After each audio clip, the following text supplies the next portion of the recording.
And we are back with the 16th episode of the On a Sick One podcast. It's your boy, Joe Comedy. Oh, did I fail to mention it's the Soberly On a Sick One podcast? I know you fuckers didn't think I could do it, but I am still sober. No alcohol. Hey, it's just my life's plan, baby. I'm feeling good, and I'm looking damn good, too.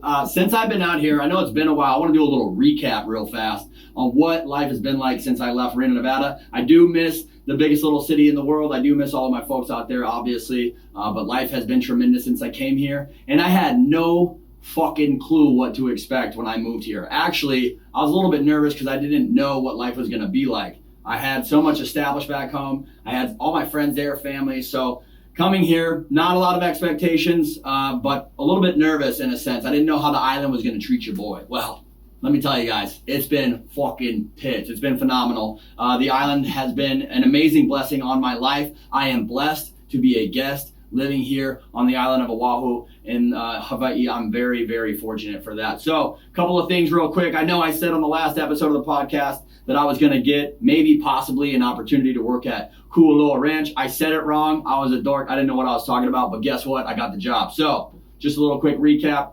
I came to the island. I was here for a month looking for work. Couldn't really figure it out. I knew if I was going to live here, I wasn't just going to work some lame-ass job. All right, so I knew I wanted to do something sick. Joe, tour guide, how you doing? Imagine you come here, okay, and you pull up to Kualoa Ranch, and I'm your tour guide. Yeah, fire. So it's gone just like that. I left for a month because I needed to make some money. Couldn't find a job here. Got some little offers here and there to do construction.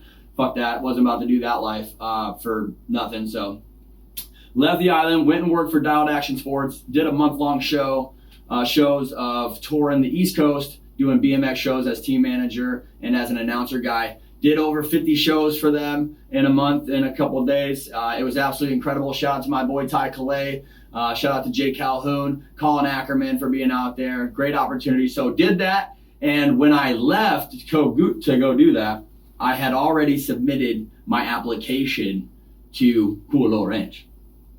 Well, guess what? He didn't call me. So 3 days into me being on the East Coast, I'm driving the truck down the road, going to the first stop to do a BMX show. This fool calls me. Hey, you want to come in for an interview? I'm like, look, bud, I just left. I had to go make some money. I'm going to be back in a month. Is there any way you can hold that position? And he did. So shout out to the management department, Oz. You know what I'm saying? Big shout out to you. Shout out to Doug, Don. Lots of love for you guys. Appreciate you guys. So I came back. Got the job at the ranch, and it's been an amazing place for me, for healing, for feeling better. Obviously, I'm a phenomenal tour guide. Got some training from some awesome people there. Shout out to Ashley. And basically just found my way, taking people around one of the most beautiful, most sacred places in all of Hawaii. So it's been incredible. I couldn't be happier to be a part of that. Also, currently, very recently, I'm also working as a mechanic at White Knuckle Speed Shop, which is the dopest shop here on the island, in my personal opinion. So big shout out to Ben, Seth, Jay, Henry. Love you guys. I'm part of that team now, learning a lot there. So my schedule's dialed, baby. Concrete Cowboys in full effect. About to head out to Nashville soon. So I am very happy, very blessed. The island has been great to me. Been sober, been working out, been running. I know you fuckers see me running. I know you see me taking care of myself. Life is all about moderation. All right, it's all about taking care of yourself. You get what you give. That goes to with your body as well and your mind. So mentally, physically, dialed as fuck. Heart shattered. We're not going to talk about that right now. So that leads me to my next point. Before we get into it, I do want to make a major shout out to Miller Built Cycles. Thank you so much, my friend. Blessings and love for sponsoring this podcast. Thank you so much, my friend. Couldn't do it without you. Love you, dude. I'll see you this summer. We're going to burn it the fuck down out there in California. So can't wait to see you. Also, real quick, big shout out to Honolulu, Hawaii Podcast Studio. I did find myself a studio. Big shout out to these guys for having us here. We're back, baby. Woo! 16th episode. How you doing? So that leads me to my next point. We got some awesome guests here. You know how I like to do it. I like to bring some folks in. I like to have a wicked good time. I like to highlight others, and I like to get different perspectives, different views on life from different folks. So I got some island boys in this Morasuka, and we are going to have a real good time talking story, which talking story is basically getting to know each other, talking about cool stuff. So this first guy that I want to introduce, one of my boys that I actually met at the ranch. Everybody clap it up, make some noise for my boy, Justice. Justice, how you doing today, my friend? Good, bro. How you? Seeing you. Good to see you. It's been a little minute, so I'm glad to be here. Yeah. To talk story with you, bro. Yeah, I'm stoked. Alrighty. I'm pumped, dude. Yep. I'm pumped. So I met you at the ranch. Yep. You were a tour guide there in our same department. So real quick, let's tap into it. When I came walking up and you were like, oh, who is this guy? What was your first take on your boy cruising up to the ranch? What were you thinking? Well, straight off the vibe that day. I think he was one of the dogs, you know what I mean? Good vibes. I was stoked, bro. Once I started talking to you, I knew it was gonna be a friendship. It was gonna be good to collaborate, talk story, and I knew that you were a lot different from a lot of the other brothers that I meet that come down here. You know what I mean? You asked me questions, you wanted to learn, and I could tell that the intention was there. So the good intention, at least. So thank you for that. That's love. That's love. What kind of connected me with you, was seeing that intention, bro. So yeah. Yeah, I definitely came here with good intention. I've learned a lot of a lot of knowledge from you over the short time that I've been here on the island and at the ranch. So we were in the same department, but you have moved on from that department. What are you doing now? Give me some background on what you're doing now and tell me about it, because I'm curious to know. This fool's hella smart and he's very culturally inclined. So tell me about it. Yeah, so I was at ATVs for like 2.5 years before you got there. But now I transferred to the education department, so we're pretty much in hockey pool all the time. For the listeners out there, the ranch is pretty big ranch, 4,000 acres. It's 3 land divisions, so we have Kualoa, Ka'ava, and hockey pool. So now I'm based out of hockey pool versus being based out of Kualoa with ATVs, right? So education department, I mean, we offer a lot of different experiences for the community. And by community, I mean the different like public schools, private schools, all around the island. But that's not just like all we do. We do offer those same experiences to college groups, to other people, other around the world, right? And then we also have the Malama Aina tour. So I still am doing tours, but I have Malama Aina now. So basically, we just take the guests around, teach them about canoe plants, right? The plants that came here on canoes, the native plants, the invasive plants. And then at the very end, we jump into the lo'i, our wetland taro patch, and we get them in the lepo, in the mud, and we make them walk around, pull leaves, mound, and build their connection with the Aina, right? With the land that we work on every day. So it's cool. It's cool, especially being able to work with the keiki, with the kids. I had Waihole preschool today, so that was a mental one. A lot of keiki, there's all preschool, and they were kiloing or kilo to observe. They were observing the kahavai, or the stream that we had, and just being in that space with those kids and watching them work with the land versus on their tablets or on their phones, right? It's a satisfying feeling for me, and that's why I went there. That's why I transferred. Yeah. That's so dope, dude. I just got chicken skin listening to you say that. I don't think you could be in a better place. I think you're a phenomenal tour guide, and I think for you to go to education and teach the kids is a really powerful thing for you. And I think that God's plan might it. So that's super fire. I'm super happy for you, with that. So speaking of you as a tour guide, though, before you left our department, we're going to talk about it. So don't know if we can disclose this or not, but it's the Joe Show. We do whatever we want on my show. So you had a guest not too long ago that you were able to take out on tour. So who was that guest, and how was that experience for you? Because I wish I'd been the tour guide on that one. So who was it, and how was it? I mean, so let's start how the day started first, okay? Because bro, I was not prepared to do that. They just said, oh yeah, you got a special guest coming in, and you're gonna be on the tour, and they wouldn't tell me who it was until like 30 minutes before. And you know, like you said, it's the motherfucking Joe Show. So that's right. I had Jelly Roll. Jelly Roll. Yeah. So he, cool dude. A lot of his friends and family was with him. Obviously, you know what I mean. They're tourists coming to the island to enjoy and to see the movies and stuff. So, but Jelly Roll, he was the one that really asked me a lot of questions and was interested in the culture. So much fun, and just being able to share stuff like that with somebody who has that kind of platform and watching them be interested in it. Again, another satisfying feeling, right? Being a tour guide and being able to know that my point got across in a good way too, in a way that now, at the end of the tour, I took his manager's number down, and you know what I mean, and we stay in contact. So. Vibe. Cool brother, yeah. Pretty cool brother. Dope. Yeah, it's super dope. The ranch is an incredible place. It brings a lot of incredible people. I myself have met people from all over the world. I love it. You know, people can connect and I can pretty sure you're going to agree with me on this one, is no matter where you're from, what ethnicity you are, what you believe in, everybody from around the world that has been on these tours with me at Coololo Ranch can all appreciate the beauty of that property out there in Ka'ava Valley, especially. So very cool, man. Definitely dope. I'm super thankful to have met you at the ranch. Definitely been such a cool place for me to work, man. So, by the way, speaking of taro, you see my taro patch that I've been building out there. Malama Aina, Malama Kanaka. Your boy's been educating himself, taking care of the land, because if you take care of the land will in turn return and take care of you. So let's talk about that real quick, and we're going to bring in our other guests that we got out in this Murasuka. So real quick, Taro Patch Joe Taro Patch. Let's explain to the guests a little bit about that. Yeah, very important plant. Yeah. Let's talk about it. The kalo, you guys probably know this taro, right? Kalo in Hawaiian, really important food here in the islands. It's something that our ancestors, our kupuna, right, have survived on for generations and generations. And just knowing what it is and the connection that it has to us, it's a really important part of our culture. Yeah, I would say that's like the root of our culture, right?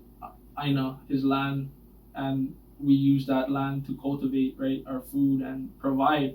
And it's crazy to think nowadays, like, we import a couple million pounds, I think, of taro a year. And you think about, like, when you went up Ohuleule and you look down into that valley, you can imagine how much food is being cultivated in that valley, just that valley alone. Yeah. And you look at the rest of the island, bro, billions of pounds of food coming out of the islands, right? But again, taro being one of the more important ones. And there's mo'olelo. There's story behind it about the plant, and I encourage you guys to look it up and to learn it and read it, because I feel like when I tell you a mo'olelo, when I tell you the story, you're getting my perspective, versus when you research it and you find out about it on your own, you get your own makawalu, right? Your own kuana ike, your perspective on it. And yeah, it's just really important, and everybody should try poi once in their life. If you don't like it, throw some sugar in there, but I don't know how many Hawaiians are gonna shake their head after that. Bro, they call me Joe Poi out here in these streets now, bro. I have been Joe Poiing it up, dude. Why do you think I'm so swole, dude? Poi, I like poi. My son David Dean likes poi. We tried it on the cool little grown tour, took him on that one. So yeah, very crucial. So the Joe taro plant. So there was a little space there, a garden. One of the tour guides, Moana, wanted to do an educational purpose, little garden there at the depot where we do the UTV tours. And I personally just took a loving to it, just because I really appreciate the land there. And I just felt like getting my hands dirty and diving in and embracing myself in the culture and the history of the Hawaiian people, because the Hawaiians, in my opinion, are what makes Hawaii Hawaii. Yeah, so. All right. Yeah. Appreciate you. So Justice is here because he's got a lot of Ike, he's got a lot of knowledge, and we're going to be dropping that on you guys, sharing some of his makavalo, some of his perspective. But this is also a stunt podcast, as you know. We do love extreme sports around here, especially Harleys. Dirt bikes, doesn't matter. Scooters, it doesn't matter. Any bike gang. And speaking of this next person I'm going to introduce you guys to, he is Any Bike Gang. All right, this is a young gun, 17 years old. All right, from Waimanalo, Oahu. Everybody make some fucking noise for my boy Ryzen Niki. Ryzen, how you doing today, my G? How you doing? Yeah, you. Good. Ryzen Niki. So my boy's a youngin', like I was saying. Graduation right around the corner, my boy. That's got to feel pretty good. You got to be pretty excited about that. So let's just start with this. How was school today? School was pretty. I skipped like half of it. Oh my boy, you're still gonna graduate. Still gonna graduate. Still gonna graduate. But you're gonna graduate, and I'm proud of you for that, man. That's a big step in your life. So I'm super proud of you for that. I know your family's gonna be proud of you for that as well. So let's talk about it, dude. You're a two-stroke killer in the streets. Definitely been following your Instagram. So let's talk about it, dude. So why two strokes, and what bike are you on right now? What are you riding right now? Still chopping the 250, two-stroke. What year is that jump? Like, I think it's 2007 or 06. Chopping that joint. Oh, bro, give me a fresh sheet. I swear to God, I'll chop. I think graduation's right around the corner. I don't know. Maybe we can get your folks to drop you on the fresh sheet. All right, so obviously dialing it in, you know, that 250. Anybody loves the sound of two strokes in the streets. Two strokes in the streets just hit a little different. So with that being said, you didn't start out on that bike. All right, so let's run it back. Let's backtrack a little bit. I want to know some Ryzen history, if you will. I want to know where the bike life for you started. So give me some story time on that one. So it all started. Well, way back, I used to just wheelie pedal bikes for fun. Trying to wheelie parking stall to parking stall and shit. And then boom. One day my dad got a moped from my friend for like $40. Boom. I grabbed that fucker. Started riding it every day to my friend Biggie's house. Oh, he's just chopping it up. Burp, burp, burp, burp. Every day. Boom, eating shit. Fucking come home every day. I ate shit. Fuck. Started off on a scooter. Was it running when you got it? $40 scooter come up. I mean, that's one hell of a deal. Because I know that a lot of the Hawaiian homies that I've ran into, and anybody on the island for that matter, they cherish the things that they have. Yeah. So like, bikes are kind of expensive out here, especially scooters. Scooters are major out here. So what kind of scooter was it? Was it running? It was a little Yamaha Rise. Wasn't running. My dad did some car work, clean them. Boom, things started running. I was like, yo. How old are you when that was going down? Like when did you get the scooter, and when did the $40 scooter come up happen? It was during COVID. I think I was like 13. Yeah. Strolling, boom. Every day I was at it. I just wanted to be good at wheeling. Then one day my friend down the road, he just told me, put your feet down. Boom, I put my feet down. Oh, I got it even better. Grip, grip, grip, grip, swerve. Finding that balance point, putting your feet down, and then you obviously Scooter's got the handbrakes, yeah. So you were handbraking it up. So you got dope with your feet down, and then what? You started picking your feet up, figuring that out at 13 years old. You're on the scooter. I got a yellow sim after that. I wasn't on that for too long because like whole first wheelie on it, straight back. Bow. Shit. Scrapes all over. Fuck. Then boom. My dad got me an S, bro. That's like the Cadillac of automobiles. S. Honda Elite S. Yeah, the Elites. A lot of the homies back home in the mainland, all the go-to homies got Elites out there. That's the bike, dog. Oh, once I got that bike, I started doing like transfers to Ninox and shit. Okay, so that's what really excelled the scooter game was that Elite. You still got that jump? Still got that jump. Still got that jump. Oh God. All right, so we go from Elite, and then boom, you got a dirt bike or what? What's up next after that? No, this dinosaur was in the garage. Like I never ride it. My mom never ride it. We used to just go cool all the time, and then boom, we stopped going because my brother ate shit. What's that? What's Kahuku? That's a track, yeah? Oh, yeah. Sure. So a lot of people don't know about that. Tell me about that real fast. There's a track here, yeah? Yep. I used to go there all the time when I was a little kid on a dirt bike. But I never did think of wheeling. It's like, has like all kind of little trails. One perimeter trail, that's like the main trail everybody should go through. It's like the best trail. And what is it called? What's the proper pronunciation of it? Koku motocross track. Sick, and that's in North Shore. It's dope, bro. It's like, it's big, bro. Like you when you think about it, what do you think? What do you think it is? Yeah. I don't know. I know I'm playing stupid right now, but I'm kind of just fucking with you guys. I was there last weekend. I actually ripped a Harley up there. Met my boy Ben from White Knuckle Street Shop. There were so many kids out there riding bikes. I never realized how major the bike life is here on the island. Like when I came here, I'm like, do they even have motorcycles here? Yeah, dummy. They have a lot of them. So it was really cool up there. Phenomenal place to ride. I ripped the two-stroke around a little bit. You can go straight from like the trail riding. You just head north, and then boom, there's like a sick lookout of the ocean. And I'm just like, this place is fucking unreal. I'm like, did I die and go to heaven? I'm in fucking motocross England. So that's how I felt. So you were cruising out there on a bike. You never even thought about wheeling. So you but that got you kind of established as a youngin', on the bike. And that's probably like 6. Yeah. So dad was into the bikes, Sick, dude. Shout out to your dad. That's tight, man. Shout out to my necky. So when did the dirt bike transfer happen? So you went from scooter gang to dirt bike at some point. What's that dirt bike? What was that? I don't know. Okay, so one day I was just chilling with my friend Cool. This is drop back cool and drop back calm. They're like 2 Yamaha killers. Calm started on a little 50, feet down, chilling. Bro, my little cousin, he's bad. He's bad. What's that fool's name? Kamu.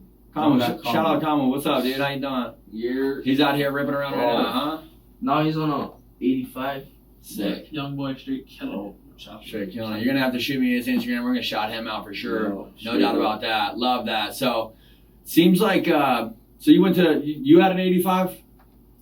Yep, I do have one. How'd you get that bike? My dad had that since we was fucking riding cool. So what? You jumped on that and started hitting streets on that, or what? Nope, straight to my mom's 125. Mom had a one deuce nickel in the corner chilling. The black one, yeah. What? Yeah. Black KX. I think it's like, I don't know what year it is, but it's pretty old. So one deuce nickel chilling in the corner.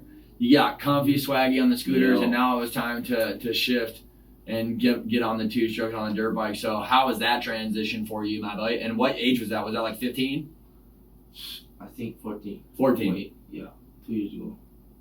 Oh yeah, I forget. You're fucking 17, dude. Holy Bro, shit, dude. I was just, I don't know. I was with my friend Cool. Boom. He was like, bro, just hop on the dirt bike, right?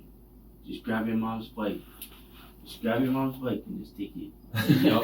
Bro, and right now. You remember that time that we rode back roads and I was on like a 4-stroke? Yep. Was that not the first time that you wheelied? The red one? No, that was. That red one, yeah? Yeah. Yeah. Bro, we were. So no handbrake there either. So you Yeah. were just trying to figure out the foot brake. Bro, That's why trying you to were on. figure it What was out, that bro. bike? I was like, Was it a 450? now? Oh, a little No, it was 85. bigger than that, I thought. Was it not cool? Like, even though. Oh, yeah. The bro. red one, right? Holy Was it in the shit, 250? this was scary. No, Forgot. 450. It was bro. 4. Nah, Yeah, my it was boy goes straight from the 450, that's scooter. right. Oh, Honda Elite S. Oh, what's this red bike? That's a 450. But you had not ridden the one. You remember what I'm talking about, yeah? You hadn't ridden the 125 until you rode the 450 first. That was like the big dirt bike that you got. First time I ever tried wheelie, like, oh, what dirt bike? I'm fucking, I don't know. That was crazy, bro. You popped it though, you never eat shit. Bro, I straight pop them out. Boom, boom. Holy fucking thing went 12, bro. I shit myself. I don't even know, bro. I almost ate shit right into the fucking pole. Holy I remember that. shit. Yeah, but that's what got you really hooked in on that one. Yeah, that's Oh, I tight. said, holy stink dropped back, bro. So 125, 450 to 125, which that's not a normal jump, as everybody knows. So you jump 450, one deuce nickel, and then you got the bike that you're on now. Yep, 250. And you've been on that bike for how long? I'd say like probably a year or not. Yeah. Like a year or and a half, something. yeah. Let me ask you a question, all right? And this is maybe a controversial one that I hope people on the island and the bike life tap the fuck in, because we're gonna ask the question right now. Where do you think you rank, my boy? Bro, I swear to God, bro. Oh, I need a freshie because I put myself at the top, but if I have a freshie, bro, yeah, I'm confident about it. So have you ridden like a 2020 or better two-stroke in the streets? Yep. I have some videos on my Instagram, bro. Who tossed you that bike? Actually, my friend Cool. Yep. Shout out Koo, dude. I gotta meet Koo. Colin's dad, bro. He got me into the bike life. He took me to my first cruise, bro. Like first moped cruise. That shit was fun. So just to educate you guys a little bit out here on the island, a cruise is a ride out, all right? So there's a lot of different cruises out here. Also, just a reminder to those that may have forgotten, when you toss a bike to a friend, friends let friends ride their bikes. And if a friend's not letting you ride a bike or doesn't toss a bike, he's not your motherfucking friend. So bike life, one of the things that's amazing is you toss me a bike and you come out to where I live, automatic, you're about to get taken care of. And that's how it should be. That is what bike life is about. And if you're not about that, then I don't know what the fuck you're doing in the bike life. So, you know what I'm saying? I said it, needed to be heard. So, yeah, that's dope. It's sick when our friends push us, yeah? So your friend, you're on the scooter, our friend pushed, your boy pushed you, got you onto the dirt bike. Shout out to your mom for having a 125 in the corner, that's tight. And then you just push yourself from there, and I love that, dude. I love hearing people's come up stories, and you're still so young, and you're also claiming #1 status on the island. I gotta tell you, I was Nalo built. Why I'm a Nalo boy right here. So I was, I took David Dean on the hog, went to the ranch, took him on a tour, got in a little bit of trouble for taking him on the hog. His mom picked him up. And so I'm ripping back, dude, and I'm cruising. I got music slapping. I'm vibing. I'm in Hawaii, dude. Nothing or nobody could tell me nothing. Yeah. I was having a blast. That shit was sick. So I'm cruising, I'm riding, headed back toward Kailua on the east side, and I'm like, what the fuck is that? Oh, that's two-stroke exhaust, bro. I was like, where's the two-stroke killers at? And I knew, I was like, these frickers are right up ahead of me, dude. So I'm like, I'm hammering. I'm trying to find these holes. And it's getting stronger and stronger. Yep. And I know that they're coming up on me. So right before you take a left, what is that, the H? Is that the H street right there? Right before the poly. Right, poly, yeah. So poly. So they're at the light, dude. And I didn't know. I thought it was you and the boys. So I'm like super pumped. I'm like, oh, these fools. I'm like, Ryzen's there. He's gonna know who I am. I go onto the sidewalk, slide My over, friend Cool pull up, dude. I'm like, sup, boys? Automatically, these motherfuckers look at me and they're like, do a burnout. And I just looked. I kind of cool got him a little bit, which I don't do that, but I just looked at him like, look, listen, fuckers, I don't need to do nothing right now for you guys. But I was super stoked to run into them, and I'm like, sick, Ryzen's out here. I get on my phone. I'm like, I'm gonna get some clips of the boys. You weren't there, but these fools, like, I've been all around the country, dude. I've seen the most talented dudes in the world in the streets on all the bikes, and these fools were throwing the fuck down. And immediately, I thought about you, and I'm thinking, damn, like, there's a lot of fucking talent out here on the streets. So there's like that long coasty downhill. Shout out Wayback B is his Instagram, So Straight Back B, this fool. I have like a 1:20 clip of this fool just straight slaying the streets, hitting coasters, hands off, looking like the law, just sailing through the streets. And that long downhill, it's like the most perfect wheelie coast road that I've ever seen. I can't wait to get some of the homies out here and see them on some bikes and go straight back to that spot. So big shout out to him. So what I'm getting at with saying there's a lot of talent out here on the island. Like, wow, a lot of senders. So you still claiming that crown, my boy. You still very confident in claiming that crown. On a freshie. That's right. That's right. I love the confidence. I love the swagger. 17 years old. Hawaii's #1 stunner right here. It's on the Instagram. Read it and weed it. And if you have a problem with it, I don't know, get upset about it. Or push yourself to get better. Let's go on a cruise and let's fuck around and find out. Because one thing I can tell you guys right now is I'm not judging nothing, but if you guys want me to, I'll be the judge and we can really chop this thing up and see what's good. Now, as far as getting a freshie, where are you at with that? Because I've seen you chop it up on what you call the dinosaur, which I love that. 06 or 07, you call it the dinosaur. So I love that. But you're confident that, boom, newer bike. You know, I know you're 17 years old. I didn't have a fucking brand new bike at 17 years old, right? So I totally understand that that's a challenging thing to obtain. But what is your plan? Is there a goal? Is there a freshie in the future lined up? Coming in the future, dog. Going straight work, city and county. Probably like chill 2 months after school and then start work. Start grinding. Yo. And that boy. You gotta earn it. Trying to make that money, man. You gotta earn it. One of the coolest things, you're young, so I'm gonna put you on some game right now. Is if you want it, you work toward it, you can achieve it, my boy. Fully believe that. Just like your perseverance that you found through obtaining and getting better at stunt riding, right? Yep, that's like, exactly what I had in my head the whole time I started. Achieve, or what is it? What did you just say? Perseverance, my boy. Oh. You want something, you gotta get up, get out, get active. Go out there and be yourself, because if you're being yourself, you're being somebody. And you gotta just put the fucking work in, dude. We gotta put the work in. Bro, seat time, bro. I was on the fucking bike. Anytime I could be on the bike. For like 2 years straight.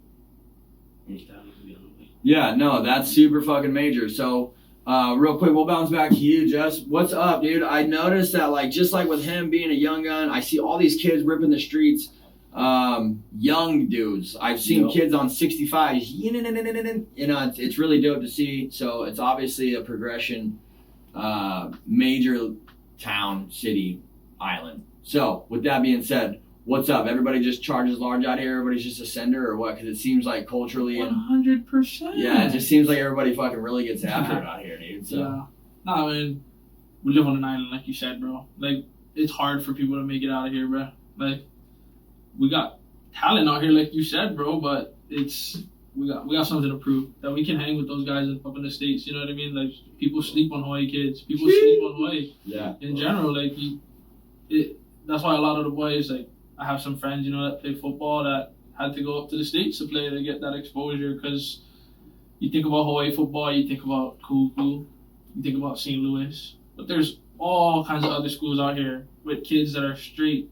There's animal, that are beasts. I can hang with those guys up there. So the question about us, why we like charge so large and why we're like full senders, bro, is because we can. Like, we can hang with them. The ones that are out there that get the exposure, like, there's a lot of kids that don't get that exposure that are, if not just as Hama, more fucking Hama. You know what I mean? So that's a lot of it, bro. It's proving that we got that shit too. You know what I mean? Down here, bro. It definitely seems like you guys are fucking crazy gnarly at calling each other out and pushing each other to do better. 100%, bro. Oh, hella young is coming up. All these young kids, hold on, stunting, dog. And it's good, bro, because like nowadays it's, you want to see. I'd much rather see a kid on a bike trying to have fun and do that than stuck to a tablet or out doing hooligan shit. You know what I mean? Like, times are changing, bro. Like, shit is getting pretty wicked around the world, and that's the last thing we should be mad at is kids trying to have fun. You know what I mean? 100%. Being outside. 100%. One thing that I noticed about you, Ryzen, is that you've been leading by example. A lot of the clips I see, if not all of them, you're wearing a lid. So I'm just gonna say it right now. I've seen some tings out here that I'm not really stoked on. I'm all about, if you want to wear a lid or you don't want to wear a lid. I've had guests on my show where these dudes aren't wearing lids. Some of the guys on my team sometimes for content don't wear lids.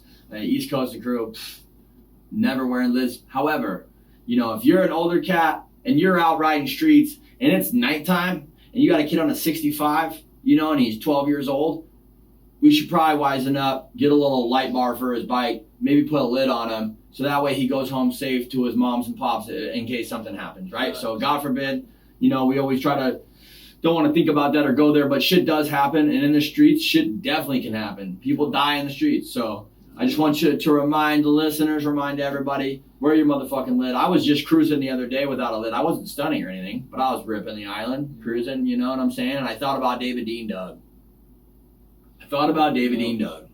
And it's not me that I'm worried about. Joe Cruz, baby. I got it. But it's the other fuckers on the streets, right? Yep. Those are the people that you got to watch out for. Ben, White Knuckle Speed Shop owner, the dude I work for as a mechanic, he had a gnarly accident, dude. Fucking almost wasn't able to walk again, right? It was not caused by him. Lady pulled out, boom, clipped him, swung him, flipped through him, fucking, you know what I'm saying? A lot of homies on the mainland too that I've been seeing going through some things. So what we do is very fucking dangerous. We're all adrenaline junkies. We all like that high. But think twice, man, because as sweet as shit is, it can go sideways really motherfucking fast. So nuts for that. I applaud you for that. Love your brain. I'm not trying to sound like a lame, but that's how I feel about it because I fucking care. Yep. What's wrong with that? Bro, straight up. What's wrong with that? What's wrong with caring? I'm also a dad, you know what I'm saying? So that part of me definitely fucking stresses me out a little bit. I'd rather have people that care, right, than don't. So I'd rather be told, put the helmet on, than somebody just look at me and just, fuck that kid. 1,000%. Yeah, speaking of David Dean Doug, I know some of the listeners are curious about how little David Dean Douglas is doing. Oh my gosh, he is absolutely thriving out here. He goes on hikes, he rides the bikes, he's always in the beach. He's just my little island baby at this point, dude. Little Hama. You know what I'm saying? He goes everywhere with me. And he's basically out here living the dream. I know you guys see him on my stories. And you're a little jelly of him. And you know what? You should be. No, I'm kidding. Don't be jelly. I'm just teasing you guys. I'm just messing. Don't be jelly. But yeah, David Dean Douglas is thriving out here. He's come to the shop with me a few times. So he's definitely stoked to be out here. So yeah, man, it's going good. David Dean's, he's killing it out here. So yeah, I just got back from, switching gears here, I just got back from Daytona Bike Week. You guys see any of the stories from that fucking fiasco that I was out there? Bro, that shit crazy. Yeah, so it's the one part about my life that I love so much. So big shout out to my team, Concrete Cowboys. Love those guys so much. We got some big things in the work this year. I'm excited. I got some major opportunities coming my way. And I think that a lot of that opportunity is because when I did decide to move here and I came to the island, I decided to be more consistent with giving good, right? So before I moved here, I was fucking up, definitely drinking a lot. I was giving a lot of good, but I was also giving a lot of bad. So you get what you give. So it was kind of good, bad, good, good, bad. And so right now, in some ways, I'm dealing with the consequences of the decisions that I made then even though now I feel wholeheartedly and confidently I can say that I am giving good and living my best life and trying my hardest and doing my best day in and day out. Trying to lead by example, trying to inspire others, trying to be a good fucking person and be the best Joe that I can fucking possibly be. So it's interesting because it's not easy. It's not easy to admit those decisions or wrongs that you've done, right? And it's even harder to stay consistent, right? So don't be afraid to reach out, ask for help, and don't be afraid to commit yourself to doing better, because you too can fucking definitely do better. So kokua aku, kokua mai. Oof, hit him with it. Some ike, some knowledge, drop it. Help me, help you. Nah, yeah, give help, receive help. Yeah, say that one more time. Kokua aku, kokua mai. Yeah, to give help is to receive help. You know what I mean? It's like you said, don't be ashamed to ask for help, bro. That's why there's others around you. Bro, that's like the moped scene, bro. When I first came into it, everybody just helped anybody who's hop on the side. Anybody that break down, boom, pull over, help them. When I first came into the scene, bro, I met choked people all over the island. East, west, north, south, all over. Yeah, it's definitely something that I've experienced since I've been out here too. Is the aloha, the love, the kindness is definitely very, very felt, and it's in abundant here. So what's up with that? What's good with that? Is that something that just like you're taught from as a kid, or like that just seems like everybody has that? Pretty much. All of my encounters, all of the conversations that I have with locals, I definitely come with good intention, show love, and it definitely received right back. So definitely, bro. That aloha spirit that's like the best gift we have. You know what I mean? From our kupuna still that we can pass down. You know what I mean? It's just showing love, bro, and just being an open, kind-hearted person. Because, like you said, that makes that you can make these connections and you can make these friends, and that stuff will last a lifetime if you come with love. You know what I mean? But it's like you said, your intention, right? And the first time you have these conversations, it's the first impression, and you can read. There's a Hawaiian saying that your mana introduces you before you introduce yourself, right? The energy that you give off is gonna introduce you before you even open your mouth. Mm-hmm. You walk into the room, you feel like we're in this room, and somebody walks in. You can immediately tell how they are, right, by the mana that they're giving off. So that aloha that's that good mana that we give off. You know what I mean? There's good and there's bad mana. There's good and there's bad energy. But you come with bad mana, you can get bad mana back, right? Actual. Versus you going with good mana, going with good intention, and now you have a friend. You know what I mean? Now you have a ohana. So some of the boys back home may not know what mana means, so break that down for them one time, so that they, you know what I'm saying? We gotta educate these white boys out there, you know what I'm saying? Yeah. Mana. I mean, like in our culture, that's the spiritual energy. But mana can be physical as well. Yeah. But it's that energy that you give. Mana isn't everything. Energy is everywhere, right? There's mana in the color of the sky. There's mana in the wind that we feel. Like here in Hawaii, ancient Hawaii, not even ancient Hawaii, because it's not even that ancient. It's not that long ago. Right. But there's names, bro, for every wind, every direction of wind. There's a name for it. There's a name for everything, because everything had mana and everything is important. Everything in life is important, right? Especially when you're in Hawaii and you're in touch with the things around you. Your vai, your water, your aina, right? Your land, and then yourself, bro. Those are the three, I would say, important things. The most important things is water, the land that we live on, and how we take care of it, and how we malama ourselves, right? How we take care of ourselves. There's another. It's a cool one, and I wanted to share this one. I couldn't wait to share it with you, right? Yeah. So I got a cup, right? I fill the cup up with water, maybe to like the middle, right? I ask you, is the cup half full? Is the cup half empty? Right? A lot of people are gonna say half full. A lot of people are gonna say half empty. Right? What would you say? What would I say? Yeah, You're asking what I would say if you filled up a cup right now and it was halfway full with water. Yeah. I would say, mahalo, my boy, for pouring me a glass of fucking water. I was thirsty, and hydration is key. No, but and when you ask that question, you're asking me how do you view the cup? Is it half empty or is it half full? How would you view it? I would say the cup has enough. Enough, right? Yeah. Okay, I like that answer. Fire. What if I was to argue with you that the cup is full, 100% full, right? And to break that down for you, the cup is filled halfway with vi, right? Water. Our bodies are made up of water, right? Our bodies we need water, right? And all the things around us needs water, right? So it's 50% full with water. The other half of that cup is filled with the air we breathe, right? The ha, right? But wait, I'm breaking it for you. Okay. Yeah, the ha. So you have the ha, the breath, right? Under that you have the vi.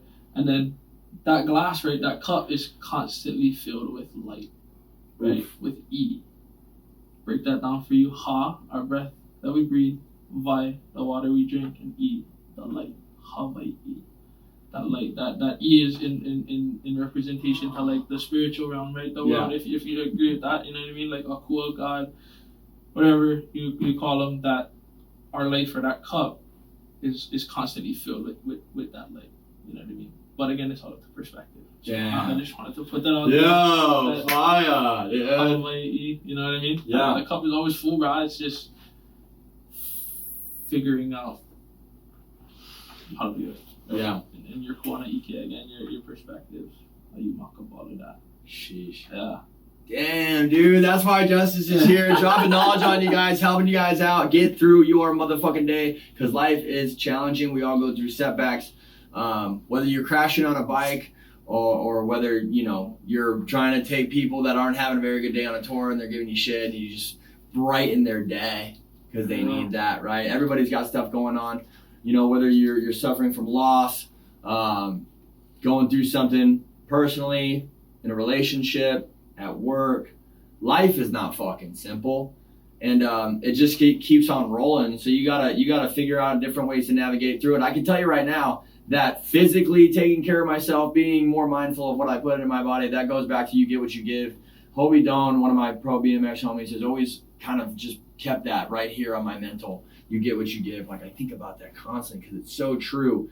And that getting up, that going out and running, when I'm suffering, if I'm going through something and I exert myself through that energy, climbing to the top of a hule, you know, going out on the ocean, whatever it is, exerting myself, going for a run, it helps with that situation. I used to numb the pain through drinking alcohol and boozing and partying.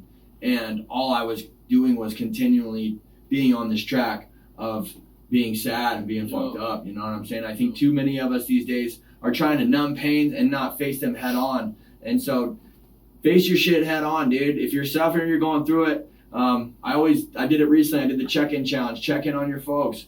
You know, call your people. Make sure everybody's good. Check in with folks because you never really know what people are going through. And so, man, the love has been abundant here. And I've been leading with it tremendously. And so that's something that I challenge everybody to do. Is I get asked that all the time. Oh, Joe, are you religious? Are you spiritual? And I tell them, I say, you know, I believe in something higher, but I also definitely 1,000% believe in love.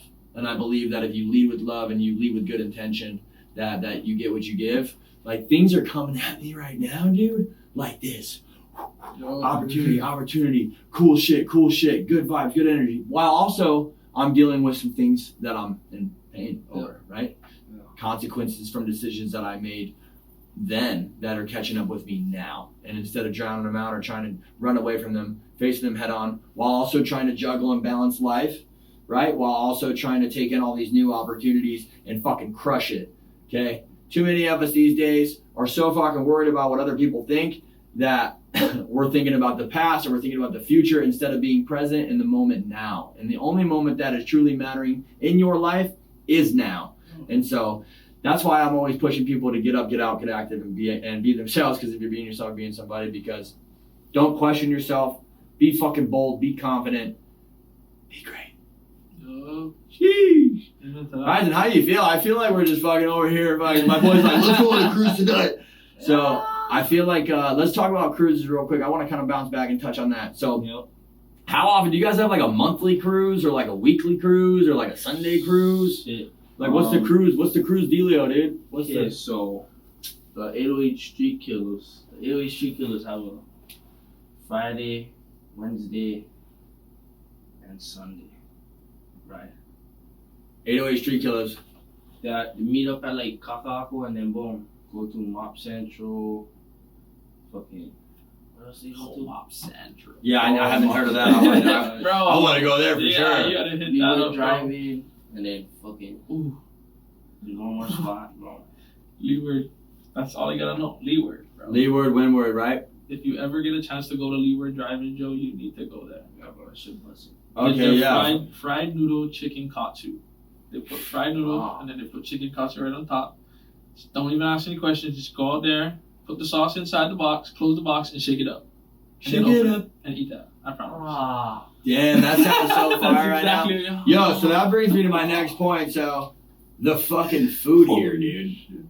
Holy shit. So, local traditional Hawaiian food, definitely like that. Like, I like stopping by Waiahole Poi Factory and getting some grub there.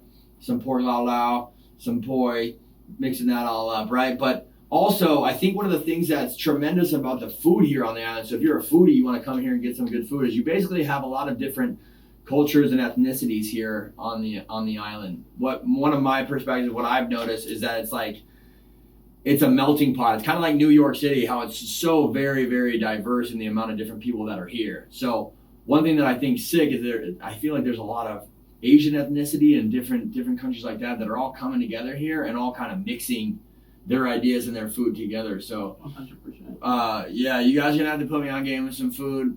Real quick, if you had to suggest to somebody right now, if they came to the island and they needed to try some food, what would you tell them to try? Obviously, chicken katsu is major. Love going to Fresh Catch. They definitely got some super fire fish there as well. I've been eating a lot of fish since I've been here. I got you KJ's. You ever eat there? Ooh, KJ's. Kanye Furikake chicken. We were bro. shitty. Holy fuck. KJ's Smack. local grind. Smack us. That's fucking smack. That's like OG. That's Oh, I'm trying to think of some more places, bro. I'll put you on. bro. KJ's fire. You gotta try Mop Central. There's also there's a food truck like event that they do at KCC at Kapilani Community the community college Yeah. over by Waikiki, and their Shay's Smash Burgers. So one thing that I try to do, dude, especially being here on the island, is I patiently wait for invites.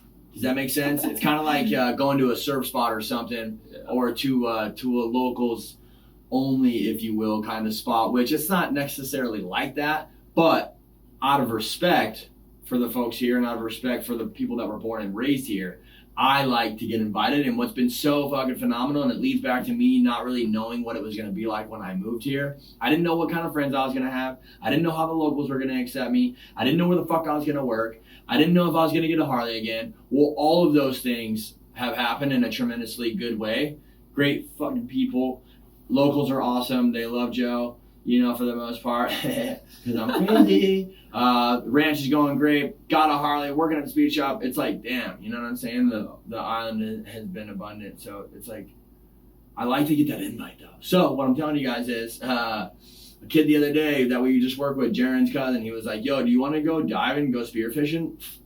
Yeah. You know what I'm saying? Like, put me on game with that. So, definitely want to get invited to some ride outs too. So anybody that's listening to this podcast that's from the island, if you guys go cruising or if you guys are out, shoot your boy a DM on Instagram, shoot me a text. I'm always down to talk story or to hang out, and definitely down to hit a motherfucking cruise. 420, bro. 420. Oh yeah, 420 That's cruise. the cruise. Yep. Jaconi cruise. That's the You're not invited. biggest cruise of the. Damn, dude. You just gotta I just got a live invite in person. Yeah. In I'll person. be outside on that one too. Okay, fine. Yeah. All right, That's there's the gonna be official invite. fattest 420, we're doing it. Of the year. So let me ask you a question, Ryzen. He claiming number one stunner, and what do you think separates you from the other riders? Because obviously swagger, being able to hop on any bike obviously adds an angle there. Your age, I think, plays a factor in a way. I love the confidence. I love being like, I'm the fucking best, because all of my friends on the mainland feel that they're the fucking best. And so that's good. It's good to feel that way. But what do you think separates you? Like, why? Why you? Bro, because when I first started, the scene was dead, the wheelie game. And then boom. I don't know. Ever since I started posting every day for a year, everybody started coming out. Everybody worship me. Worship my boy. I will say that They wanna was be though, like me. when They he wanna first be started like me. reading and posting all that stuff, bro, it was pretty on the DL. There wasn't really too many bike life Bro, no, it's everywhere. people being posted and everything like that. Yeah, dude, I had no fucking clue that it was like that. I see somebody wheeling a scooter on the way to work almost every single motherfucking day. Yep. It's crazy. So, No. all right, well, I love that. Well, I mean, here's what I want to do is I want to come to some of these cruises and, you know, for what it's worth, I want to just see put this work in. You know what I'm saying? What's your favorite? What do you think? Like, obviously, so people don't understand. They've seen some of my stories and shit, but riding a motorcycle here is one of the greatest experiences of my motherfucking life. The views, the streets are different. It's coastal, it's mountainous, it's fucking beautiful. Dude, there's just really, really nothing like it. There's spots that I've ridden in that are beautiful, obviously, different vibes and energies, but dude, the island is just unreal. So where's your favorite place to ride on the island? And what's your favorite place to stunt? So cruising, just like vibing, looking around and shit, where's your favorite place? And then where do you like to stunt ride, like street style the most? Okay, so cruising, I'll probably take the 1 hour cruise all the way to Sandys. Yep. I've done that that's one. like my favorite stroll. And then boom. There's one fucking, it's a freeway off where's that East Street? Canyon. Yeah.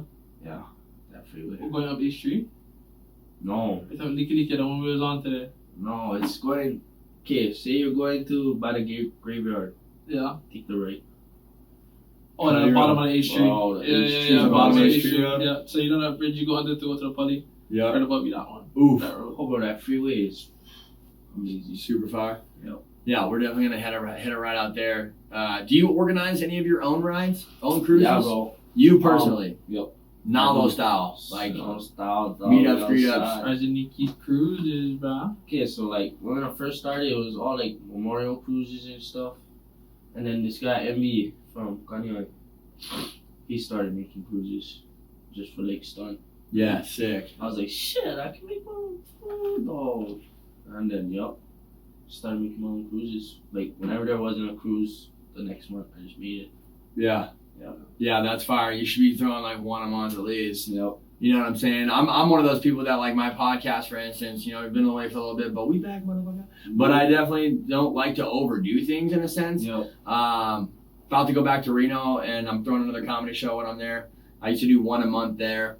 And I don't know, I just think sometimes things can get overplayed and overdone. So my suggestion is to throw one a month there and your boy Joe Comedy would be definitely pulling up. I'll stunt a little bit, do a little sunshine. And then obviously I just love riding, dude. Really, I do.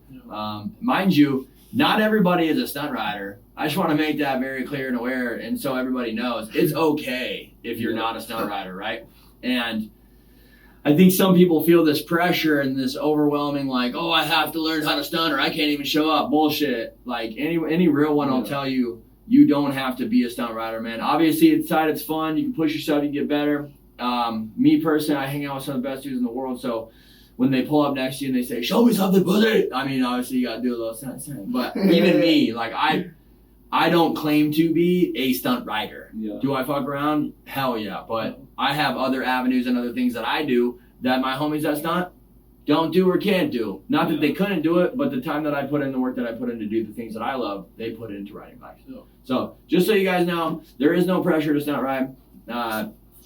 If you want to learn, get on a mini bike, pit bike. I've talked to a lot of different homies, Bear, Stretch, Jesse, Ryan, like all these different friends that I have, and their greatest advice is to slow the fuck down, get on a mini bike, figure that shit out first, get a little nasty, saucy with that, and then work your way up, you know? Hence what, Ryzen, you did in your own way, right?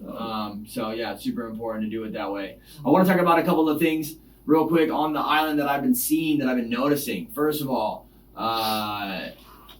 everybody knows this pretty much on the mainland. Joe Coy, famous comedian, talked about it. Toyota Tacomas. Let's talk about it. Oh my god. You knew it was coming. You knew I wanted to fucking bring it up and talk about it. So, Toyota Tacomas here, just to put it in perspective for you guys, I don't even have a Toyota Tacoma back home, but I had a Toyota 4Runner, 1992, little 5-speed, bang bang. Everybody's seen Joe's 4Runner. Yo, I posted that motherfucker on my story trying to sell it on the mainland, and I was getting DMs with people asking me to pay for it more than I was even asking to sell it for. Yo. Some kid was like, yo, I'll give you $6,500 for that thing. I'll give you $7,000 for that thing. I'm like, dude, I'm asking $3,000. Yeah. I almost shipped that fucker over here. But what I'm getting at is you could have a 1986 Toyota Tacoma 2-door, stock, 20 grand. No, I'm kidding. It's not that bad. But no, Toyotas are definitely a thing here. And I just, the lifts, the style, the lights, the wheelbase, everything is different. So where do you guys think that kind of came from, and what's up with that? Break it down for me, boys. I don't know. You know what I'm saying? Give me some light on that. Bro. It's probably like the nicest truck. Everybody wanted to just. Yeah, I mean, I don't know. Or maybe That's a really good question. Like, I don't know why Toyota is so big in Hawaii. Like, I don't know if there was an origin for it, but Toyotas are fucking hammers, so those things last a long time. You can put water in the engine, that motherfucker will run. So do you think it, I think it has something to do with, there is a lot of Japanese culture here, right? A lot of Japanese 100%. people. Now that I think about that too, yeah. How far is the island? It's like the same distance, from America to Japan, in a sense, like as far as flights and shit go like that. Yeah, I'm not too sure. So I think there's a lot of imports of Toyotas here, but there's a lot of different unique style vehicles out here. Little vans, little mini trucks, little different things that are super sick. But dude, if you want to be Himothy, if you want to be that guy, you got a Toyota Tacoma. No, tell me, what you got? Yo, Ryzen just shut me right the fuck up. So this fool's got a sicko truck. What is it? What you got? I got a 97 Chevy Nikki. Big body. Bro, big body. I think it's only 24. Oh, that shit. I think it got a 8-inch left on it right now. Bro, I was hoping you were gonna pull up in that thing. I've seen your stories. I've seen the fucking sound system behind you. I wanted to blow my fucking eardrums out tonight sitting in that thing. Yeah, that's cherry. That's a nice truck. Not a lot of. It's crazy because everybody wants to be little truck guy here. There's not a lot of big trucks here, which, I mean, it is tough on the city side of things and whatnot, finding parking spaces. But there are some trucks here. I saw there's one homie that works at the ranch.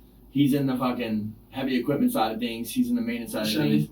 No, dude, it's a dually. This fool's got a platinum F350 dually sitting on fucking the American Force wheel. Like, dude, the thing is just so saucy. Every time I see him, I throw him the shaka. The shaka. I give him the shaka.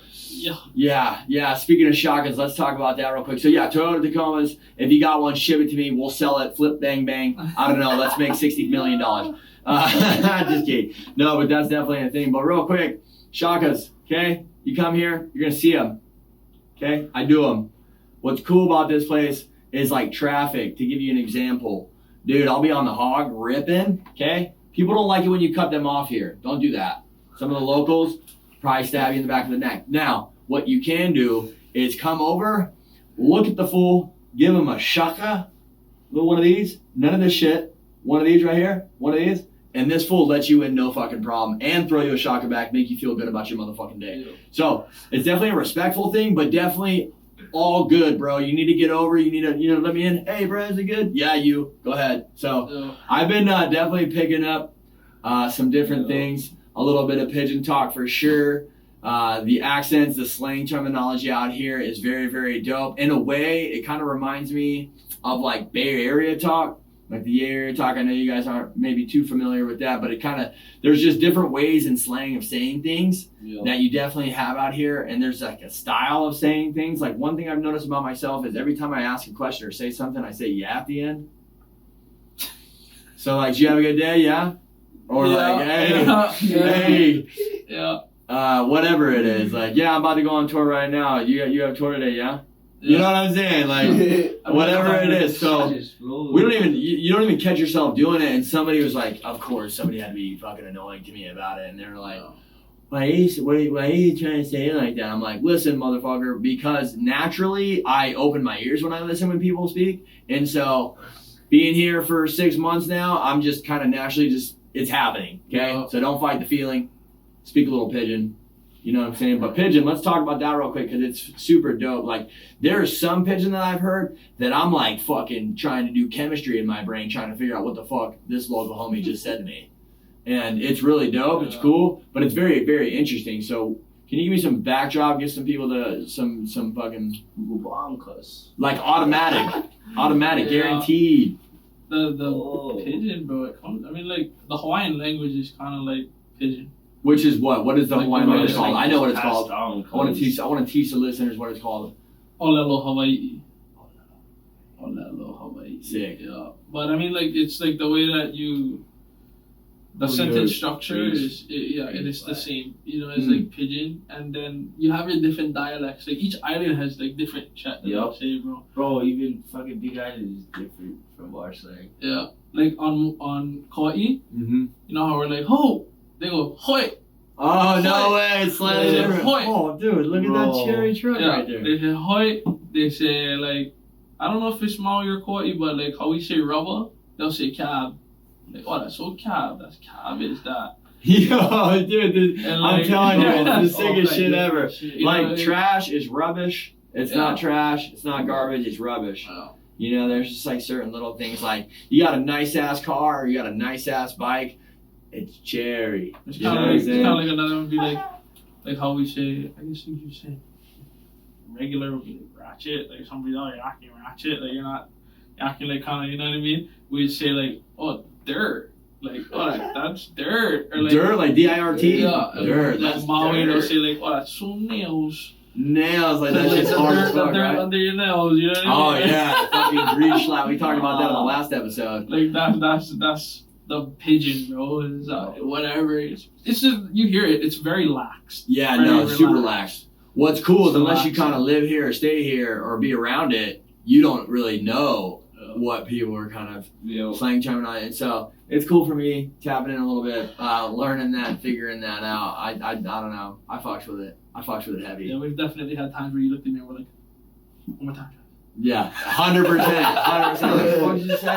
I'm like, what was that? I was like, I heard you, but I didn't hear you. Say that again. So yeah, it's definitely super dope to hear that shit, man. So real quick, have you seen the Colby Raha jumping down the ravine? Oh, Have you that seen shit that? was crazy, bro. That nigga, I don't know, bro. Yo, so that was extremely fire. So from the highway, you can see this thing, and it is like, yo, it's like this. That's how steep it is. It's like, you know, I can't even put it in perspective. Why would he even do that, bro? Why not? You know, certified sender, dude. Just like somebody probably said along the lines to him at one point, like, hey, you won't. And Raha did that. So yeah, when I saw that clip, it's cool to see him out here, like a lot of different people coming to the island. So real quick, I just wanted to know, have you ever had liftoff on your bikes, like, or is it just wheelie gang?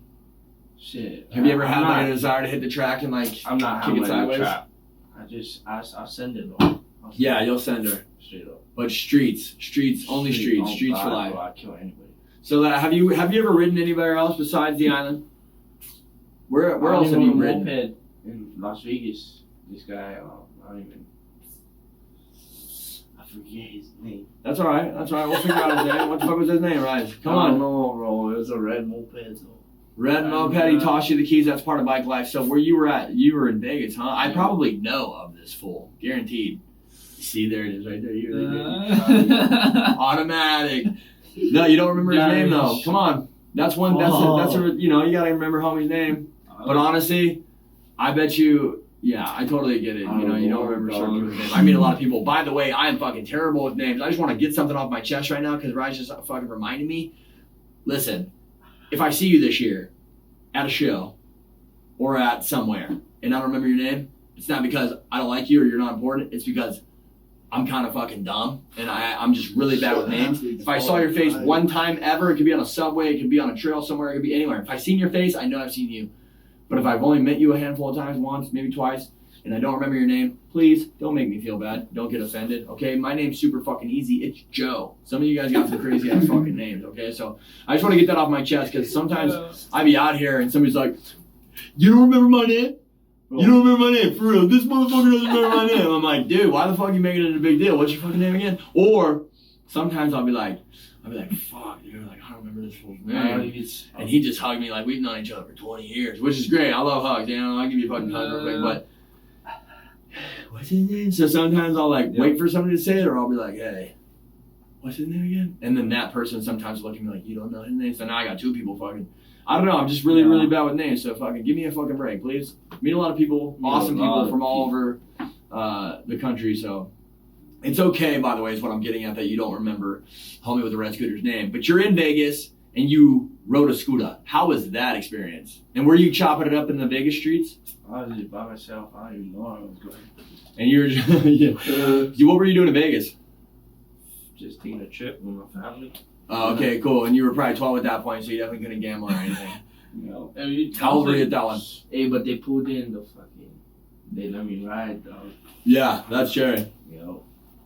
So somebody had a scooter for you. Was it family or just another bike life homie? No, this is somebody that was following me. He was like, "You in my hometown?" Yeah. You know? Yeah, that's fire. Boom. What's that like when you guys see somebody like, let's say you're in fucking Reno, right? Like, let's say you came to Reno and you're at my show and you just so happen to cross paths with a dude that grew up in Nala that you've known your whole life, or in Hockey Blue or something. What would you guys say to each? Like, what would that interaction be like? What do you think? I don't know. It's so like, dude, we're on an island. You know what I'm saying? So it's like everybody, you know, for the most part, knows everybody or is familiar with each other. And I didn't even realize how much it's like that until very recently. I was like, damn, like everybody knows everybody, bro. Everybody knows everybody. A lot of people are related. Big families, bro. Big Ohanas down here, so. You can even just say a name, like a last name, and a lot of people will know the family. You know what I mean? Yeah. Just because there's big Ohanas down here. Yeah. Everybody knows each other, yeah.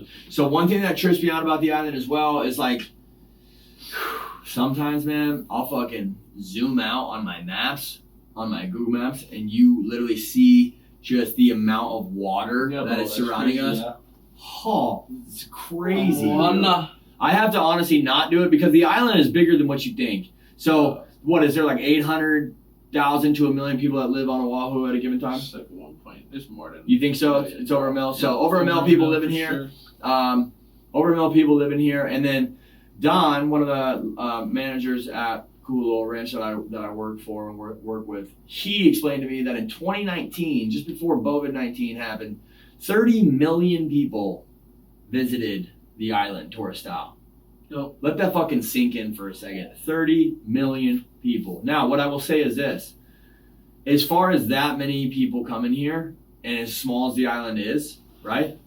I will say this is a very clean place. This is a very clean place. I've been so many different places around the country where it's like cities, dude, in places that are condensed like that with such a high population of people are fucking destroyed. Could it be better? I believe so, yes. 100%. But it's very clean. So like, what do you think? It depends on where you go. You know what I mean? For sure, the island definitely has its parts where it's dirtier. You know what I mean? Could be cleaned up.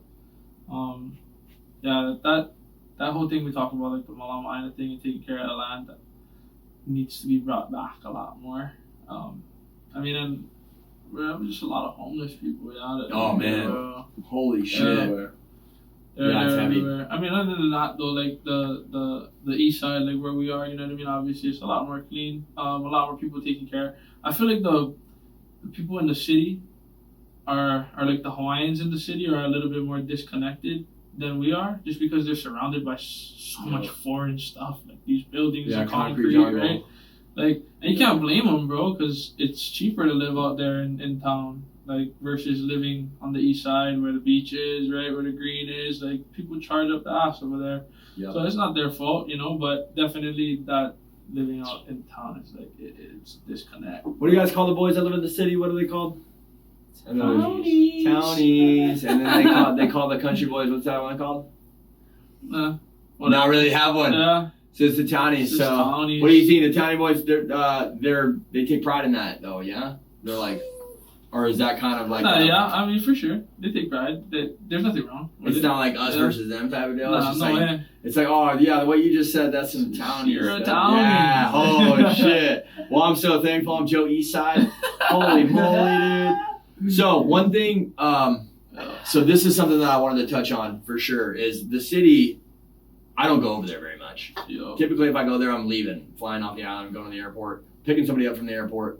You don't catch me in Honolulu and Waikiki. Now, I'm not hating on those places. I'm just saying, when I'm here, I don't want to be in a city like that. It stresses me out. It gives me anxiety. Yeah. In my opinion, when I first came here, I was kind of angry toward the city. I didn't want the city to be on the island, and it definitely blew my mind how big the city actually is. Now, Jaron, big shout out to Jaron, changed my perspective about this. Yeah, he altered my Makavala, my perspective. So what he said he said, Joe, and I fucking wish I could do the way he talked maybe a little bit.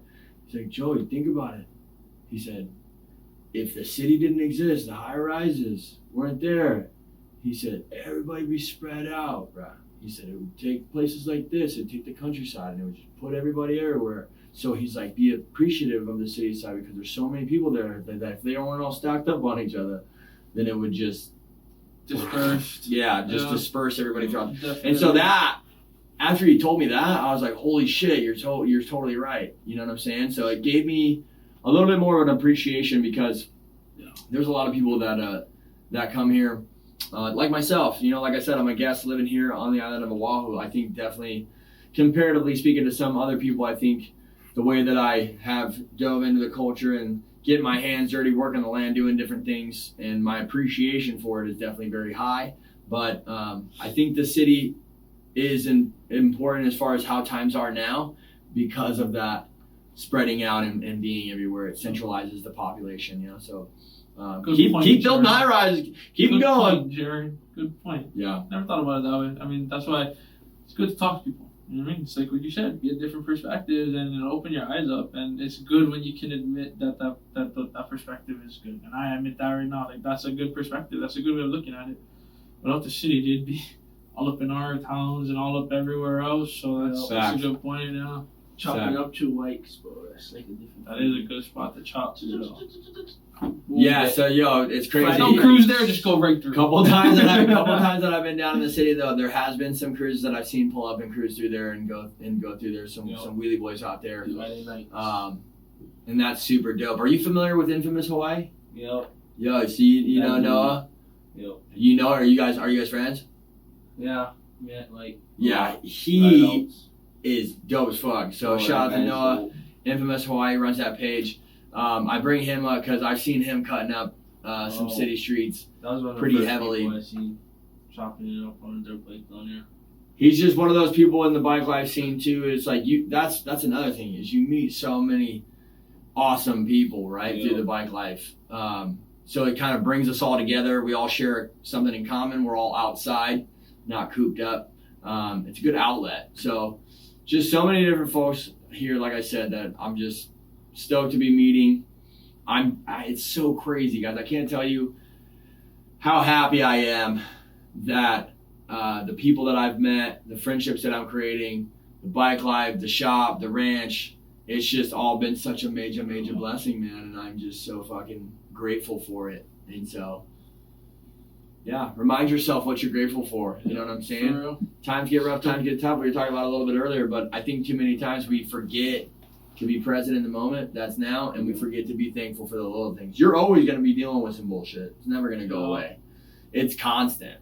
But can you do something about it right now? Or is that situation that you have no control over, that you can't do nothing about right now, fucking up your present, which is ultimately fucking up your future? Good Ike right there, bro. That's some good Ike right there. That's some good Ike right there. You know what I'm saying? There's another term that I want to talk about too since I've been here. You just mentioned it. It is expensive here. I think that if you move here and you don't come with the right intention, and if you don't get up and get after it, and you don't, push yourself to earn your slot in a sense here financially and just adapting to the different lifestyle that's here, the island will chew you up and spit you right the fuck out. You know what I'm saying? So, people think that, I'm going to move to the islands, and it's like one thing, it's like, no, you know what I'm saying?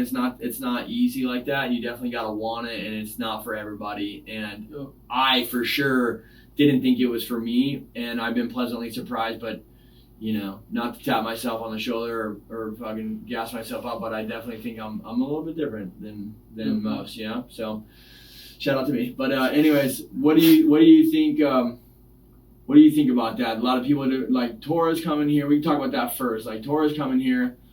obviously it's going to be a big part of how money's made in here and whatnot. And so, there's obviously good people that come here, bad people that come here. So if somebody's traveling here from the mainland that knows of this show and they listen to it, what are some things that they can carry about themselves and some things that they can do to be a better person here visiting the island? Mindset, definitely. Understanding that you are a guest. You know what I mean? Like, people come to Hawaii, we're in Hawaii, but they tend to forget that this is our home. You know what I mean? Like, this is our home. Like, this is where we grew up. This is where our ancestors grew up. This is where everybody before us, like, this is our home. This is us. Like, Aina land is Hawaiians. And like you said, Hawaii will not be Hawaii without Hawaiians, bro. And I think understanding that when you come here and understanding that you're a guest and just treat it like you're at anybody's house. You know what I mean? You're a guest at their house. Not gonna walk all over their house and bring mud all into their house and fuck up all their shit. You know what I mean? You're gonna come with good intention and you're gonna bring something with you that you can give to the place. And I don't mean physical, you know what I mean? I mean, like, again, mindset is one thing you can bring and give and leave here. Like the good intention that you bring. And then also making sure that you don't look for aloha in places that you're not gonna find aloha. Oof. You know what I mean? Say it louder for the people in the back. Elaborate on that, because that's interesting. That's. I mean, again, just like you're not gonna find aloha at the bar at 2:00 in the morning. You're not gonna find aloha at the club at 3:00 in the morning. You know what I mean? Like, when you're here, go and visit these cultural places. Visit places that make Hawaii Hawaii. The bars don't make Hawaii Hawaii. The beaches do. You know what I mean? The clubs don't. The mountains do. Like, there's places that you can visit that you can visit, I'd say. Like, there's some places that I would say you shouldn't go to if you're not from here, especially if you don't have an understanding of where you're at. But there are also places that you can go to that will give you that appreciation and that feeling, that understanding, and that aloha that you're looking for. You know what I mean? And I think that's just a really big thing. It's just, don't think about where you're looking for your aloha. Really think about that before you go to these places. Bring your bad one.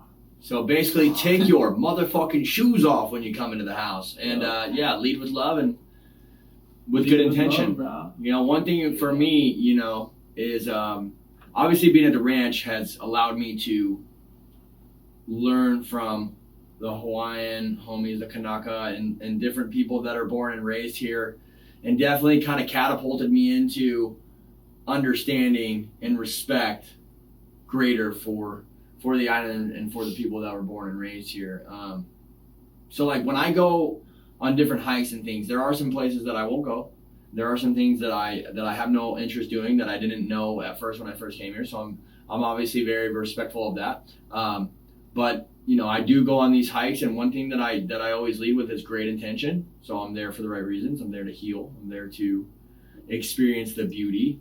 And I also ask the Aina for permission, the Mauka, the mountains, for permission, right? Just as if I was to enter the ocean, Makai, I ask the ocean, and I kind of, show my respect where it's due, right? So, again, that's something that, me being a guest here and living here and learning so much is something that I definitely push you guys to do. If you want to go on hikes, you want to do different things, you want to jump in the ocean, put the right fucking sunscreen on, or don't wear any at all. You know what I'm saying? Don't poison the waters. You know what I'm saying? Stop touching the sea life. The fucking turtle doesn't want you to touch it. All right? You know what I'm saying? Put your rubbish in a bag and pack it from the beaches. It's like just little things, man. Be respectful. You know what I'm saying? Yeah. Like, and it's crazy because even back home, Lake Tahoe, my friends back home know it is a priceless beauty gem, Lake Tahoe up in the mountains. I'm hopefully going to share it with you one day when you come out there to Reno. Both of you guys. So, 4th of July, last couple of years, dude, it has been absolutely atrocious. The amount of fucking trash, rubbish, garbage that people are coming there partying, sending it, enjoying it, and then just leaving it like a fucking dump. And it pisses me off because I have kids and my kids have grown up there and they know better than that. So it's not something that you just you're taught better than that. You know what I'm saying? You should hold yourself to a higher standard. And unfortunately, people just feel like, oh, well, there's somebody that'll clean that up. Like I clean up trash off the ground every single fucking day here. Yeah. And I did the same fucking thing when I was in Tahoe, and I did the same thing when I go to different cities. And it's a respecting and it's an appreciation for the beauty and the little things, right? So stop being a dirty fucking nasty, man, and clean up after yourselves, dude. So the golden rule here in the islands, we always taught from young, you leave it better than when you got there. Yep. Yeah, and I think that's part of the reason why the island's treating me so well is because I am doing those things, right? Like, leading with good intention and leaving things better than I found them. And one thing that I want to talk about too is the beaches here. There are no private beaches here, and I love that. I fucking love that. You can buy the land because you got a lot of fucking money and whatnot, and I think that's something that we can touch on too, because there is a term for that. Price out of paradise, yeah, that's a thing. I know it's a heavy one. We don't got to get too into it, but basically, there's been some places that I've been here, and there's a sense of entitlement that people carry amongst themselves for having money or feeling like they belong to be somewhere here on the island more than the people that were born and raised here and more than other people, right? So, for instance, there's a spot, I'm not going to drop any names, Lanakai, where you can go there and you can they're all public beaches and they're trying to privatize some of these beaches. They're trying to own the beaches. So I've heard of stories where they put up gates at these entries where you can go park in the neighborhood and go out to the beaches. They put gates like they fucking shut it down. And I've heard of local boys going out there with their fucking souped up Yodas and ripping the gates down. So it's one of those things that kind of bothers me because nobody deserves to be here more than the people that are from here. And definitely just because you have more money than somebody or because you, whatever, you don't have more right to be here than me or any other guest that fucking moved here or came here. And what bothers me is when I go on runs through certain areas like this, and I'm not speaking about everybody, mind you. I'm not talking about everybody, so hold your horses. Some of the people are going to listen to this and be like, let's cut that guy's fucking head off. It's not everyone, but me naturally leading with love and having Joe Aloha, I'll run through some neighborhoods and different places on the east side, and I will greet people, right? A simple good evening or a simple good morning or a simple how you doing? And I get ghosted. I get looked at like I'm fucking crazy. And I'm like, yeah, you're part of the problem. You know what I'm saying? So private beaches, there are none. And I think that it should stay that way. What are your thoughts on that whole owning the beach thing? And growing up here, it seems to me like there's folks that are from here that, and correct me if I'm wrong, but it's like you're kind of either ocean or you're a land homie or chica. Like you're either really about the beach and the ocean or you're really about the land. And obviously you can be both, but I think it kind of definitely varies. Definitely, bro. How it is. You either have your divers, you have your hunters, you got your stunners, you got your surfers. You know what I mean? Again, it all goes back to that proving that we can rock with those guys that are up there that get all this exposure, bro. There's some guys out here that can rip, you know what I mean? Like, there's some bodyboarders out here that are top dog status, bro, that don't get as much exposure as the guys from, Brazil and Portugal and stuff. And then you got your stunners, like them that ride their bikes, again, that don't get all that exposure. But, yeah, like you said, bro, we live on a rock surrounded by water. You got to pick something. You don't got much options. Yeah, 100%, dude. Holy shit. Yeah. As far as the private beaches going, shit, bro, yeah, that shit, they're tripping, bro. Castles in Kailua is a really good that's a good one, bro, because you used to be able to pull all the way into the neighborhood. You could park your car, and there was an entrance right there to the beach. Now there's a fucking gate there. And it's been there for a while. And now you got to park in a neighborhood, walk all the way back to the main street, and then walk down the longest beach access just because they put a gate. Trying to slow the traffic. I'm telling you, bro, it's like a 10-foot walk turned into a freaking half a football field, if not 75 yards. You know what I'm talking about, yeah? Very beginning of Kailua. Right when you go over the bridge, that long pathway. You know when you're going over the bridge towards Kalamos? That long walkway. But you never had to walk down that before. But they put a gate there. They're changing it. And that gate got the fucking lock cut.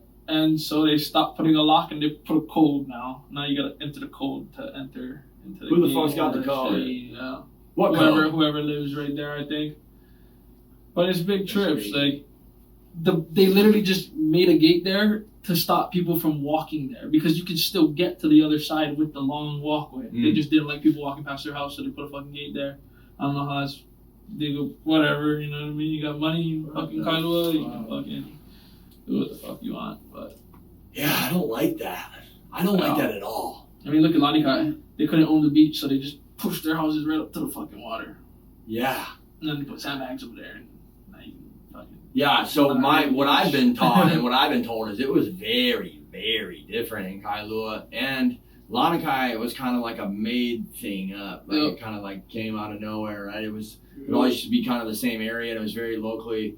And then that's, I know we're talking about some controversial things here, but I fucking love talking about controversial things. The world needs controversial shit. So Price Out of Paradise, like that term, whether people like it or not, I feel like it's true. I feel like, I'll give you a little bit of what I think it's about, and then maybe you can touch on it real quick. But basically, Price Out of Paradise is like you're born and raised here. You have your family has houses or land, and that land's very, very desirable. And so they raise rates and different things surrounding that land until it basically becomes unaffordable. And then basically they have no other option than to move. Yep. And some of these places, they've been there for generations and generations. And it's just like, to me, it's just like, what the fuck, man? It's like, it's cold-blooded. Price Out of Paradise is definitely a thing, bro. Before we were even priced out, we were kicked out by the military. You know what I mean? A lot of military bases, they just kick the people off the land, bro. Kind of Point down on the North Shore. That's a really, really good example. I have the video. I can send it to you. One of the uncles talking about how he got kicked out. Guy just showed up to his door, told him he had to get out. He was from the military. Unc sat there as long as he could, came again, told him he had to get out. So he left. And that land is still being used by the military today. And this uncle is probably like 89 years old now, maybe. Yeah. If not passed away already. And now it's his grandkids waiting, you know what I mean? Or his kids waiting for that land to be given back. But we're coming up, bro. On all of the military bases, they only had 100-year leases. We're coming up on that 100 years very soon. So it's going to be an interesting time in Hawaii when that happens. But the whole Price Out of Paradise thing, yeah, definitely, bro. I mean, since COVID is really what shot up the prices of everything here, and then we lost a lot of mom and pop stores. But you go to each island, bro, and each island has its own struggles when it comes to that, dude. Right. Like Big Island is pretty good. Like there's some affordable land still being sold on Big Island, but it's all like lava rock. You know what I mean? Lava rock land. So then you come to Oahu, and it's the mixing pot of all the different things. And all the, it's just Oahu is the most expensive. This place is fucking You unreal. go to Lanai, She used to be so cheap. My Yep. parents said, like, so cheap, bro. about $1 for a fucking, you can get choke shit at a musubi, fucking drink, and a snack. Oh, that's crazy. Nowadays in Arizona is $2. used to be 99 cents. I mean, there's that, and then like I was saying, Lanai, bro, it's 98% of that island is owned by Larry Ellison. The rest of the 2% is owned by maybe the people. I'm not too sure. I do know that. Crazy. You know what's crazy is my great grandpa always flies to Lanai to hunt deer. His friend that he flies to Lanai to live with, or flies to Lanai to hunt with, he stays with him in like a little shack, bro. Like small, that I think it's like 1 or 2 bedrooms, 1 bathroom. And Larry's been offering this guy astronomical amounts of money for this house for years now. And Uncle is getting to the point now where he's just like, this guy's not going to stop asking. And even when he passes away, he's going to buy it. So he's up to the point now where he's like, maybe I should just sell it. You know what I mean? But that's the issue that Hawaiians are facing, bro. Is people just don't stop, dog. And they're not going to stop until they get it. And if you mock it and that's how they get it, then they'll wait and they'll do that. You know what I mean? And it just sucks because, again, the next generation is struggling, bro. Yeah, Struggling to it's be Hawaiian in Hawaii. It's very interesting. Like for me, even I gotta be honest. I feel like I'm very much so a guest, and I don't know how long my clock's gonna keep me here. Obviously, David Dean's in here. His mother wants to live here. That's what's really keeping me here. Yeah. And as I stay here, the longer I'm here, the more I fall in love with everything about this place, So- right? So I can see why it's hard for people to leave. However, whether I had money or not, dude, I just me as a person, you know, I think there's just a right type of people that kind of belong here, and then there's the ones that shouldn't or should go back to where they were living before and keep those ways that way. You know what I'm saying? And you know, just so you guys know, I'm not one of those fuckers. You know what I'm saying? But yeah, it's tough. It's kind of bittersweet for me. Like, I'm thriving here. I love it here. But part of me feels like maybe not question myself if I belong here, but it just bums me out some of the things that I've seen, like the price out of paradise, the entitlement, the different folks that are here that I don't want to be one of those people kind of coming in and crowding the folks that were born and raised here, you know, like totally different. But Reno, Nevada right now is growing like wildfire, dude. Like, people from California are starting to roll over the mountain and realize that Reno's a little gem, and it's kind of, in my opinion, it's taken away from what made Reno special. So very different, but in the same sense, like, that's kind of what I call home. Right. And so it bums me out to see that. And then with that, you see things like the lakes getting trashed and shit like that. So I don't know. It's a cold world. It's a cold world. You got to be a light out here. You got to be a fucking lighthouse. Oh, God. You know what I'm saying? The darker it gets, the harder I try to shine. And I'm thankful for becoming sober. Obviously thankful for the bike life. Obviously very, very thankful for the island, meeting the folks that I've met out here. You know what I'm saying? You guys, everybody at the ranch, all my friends and new people that I've created. Ryzen, hopefully we can get a zoom in on this fool doing this right now, because you know what I'm saying? Like, this fool is a straight animal, dude. Like, holy smokes, dude. Yeah, Young boy, I don't know. So what's up, dude? We're gonna throw a cruise together soon. Yup, maybe. Cause you know who the fuck you got hanging out with you right here, right? You know what I do. Outside, though, you post this shit up, dog.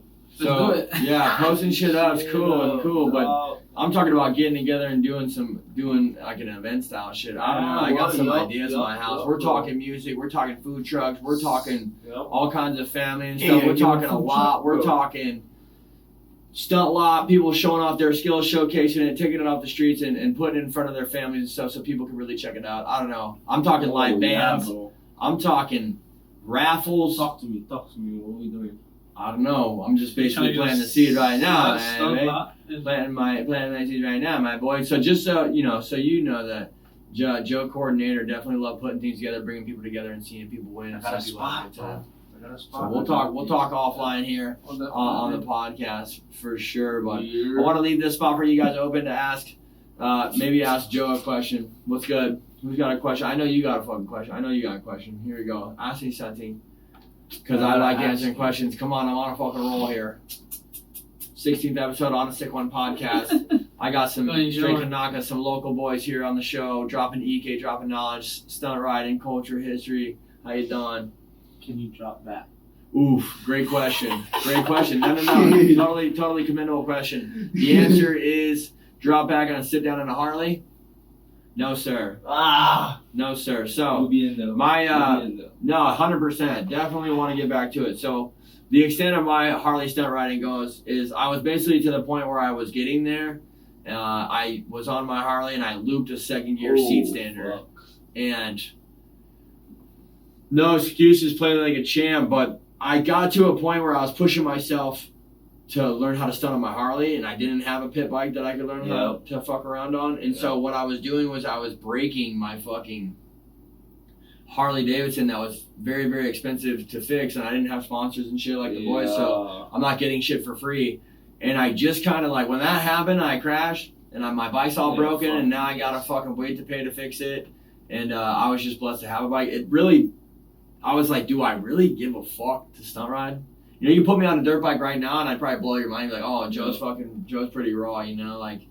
But I've never really went to a lot, got on a bike, and pushed myself to be a stunt rider. You know, I can do some circles, a little bit of drifting. I can do some rollers, some burnouts and shit. Yeah. But no, sir, I cannot drop back, and I am totally fucking okay with that. However, stand the fuck by, because now that Ryzen's calling out Stand about up, that, but we're about to get loose with it. joke. We're about to get loose with it. So yeah, great question. And here's the thing: some people are embarrassed or ashamed to admit something when they're not good at something. I am not, and I will tell you straight up how it is. However, I do have a tremendous amount of skills in other areas, like I was telling you earlier, that I take a lot of pride in. You know, i.e. this show being one of them. I don't know if you guys have listened in the last fucking hour or so, but dropping fire. So, you know, I definitely my life's very expensive. I need to save up some dough and get a pit bike for David Dean and get a dirt bike, and guaranteed, bro. Give it a little bit of time. I'm gonna be looking at you like this. You know what I'm saying? So just stand the fuck by, because now that you call me out, it's happening. Yeah, bro, we gotta make this groove, though. Yeah, definitely make that happen. So, by the way, like I said earlier, it's okay if you're not a stunt rider. I didn't say that because of me. You know what I'm saying? I do fuck around here and there. I get loose with it a little bit, but just be proud of yourself for who you are and what you are. Don't try to be something that you're not. And if you are learning how to stunt ride, remember, slow the fuck down. Get on a mini bike. Too many people out here fucking getting damaged, breaking shit. You know what I'm saying? It's okay. Take your time. You know what I'm saying? Well, I can wheelie pedal bikes. You know what I'm saying? I'm pretty nice on pedal bikes and shit like that. Yeah. So the hard thing is going. You know, you shouldn't just go straight to a Harley stunt ride. Are there kids that do it? Fuck yeah. I can name a handful of kids that grew up riding moto or like transferred from a street bike and went straight to Harleys, drop back, scrape, doing gnarly shit, fucking elbow jacks. But I got a question for you. Have you ever dropped back on a Harley? I never rode one. Okay. Interesting. When the fuck are you getting a Harley? I don't know, bro. I need one. So first things first, you gotta get you on a freshie two-stroke. I think that's calling your name. I can hear it. I can hear it. Also, your boy works at White Knuckle Speed Shop here, dopest shop on the island. So remember that. And when you're ready, probably start you out on a Sportster. You know what I'm saying? Get you going on the Sporty. So when you're ready, and when my bike gets dialed enough, whatever bike I have, I'm more than happy to toss you the keys, because that's what the fuck you do, dude. You toss your homies keys. Just don't fucking break it, please. Because I'm not the type of dude that's like, you break it, you buy it. But obviously that's the thing. You know what I'm saying? Yeah. If you're riding somebody's bike, that's cool. If you choose to stunt ride and you break it, fucking fix it. Also, if you're on a stunt ride and you crash into somebody while you're stunting, and it is not their fault, it is your fault, you are liable for fucking helping that homie get his shit out. You know what I'm saying? Talked about it before, but we'll say it again because I give a damn. You know what I'm saying? Right. So yeah, dude. Thank you though. Good question. Phenomenal question. Phenomenal question. What you got, John? I have like a very surface level question. Fucking surface, dude. Surface. Hopefully it's a good one though. His fucking question threw me the fuck off, dude. Feeling like a little. No, I just tease. So, like, since you moved to the island, right? You've obviously changed your genre of music that you listen to down here. Yeah. A little bit? Yeah, no.